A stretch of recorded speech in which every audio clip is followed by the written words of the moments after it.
In this guide, I'm going to show you how to add a timer to your Instagram story intro. First things first, open up Instagram and you need to start by creating a new story, and you can go ahead and just tap like the plus icon, or you could just open up the story camera. It's really up to you. We're just going to go ahead and do story, and then we'll just use this photo as an example, right? Once your story is open, you need to tap the sticker icon up in the top right of the screen, and from here, go ahead and look for countdown. Select it. You can put a name on here like birthday.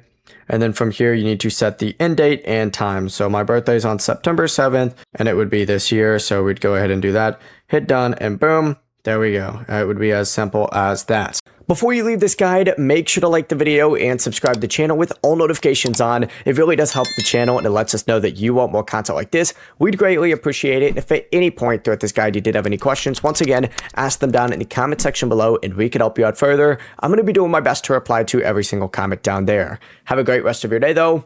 Peace.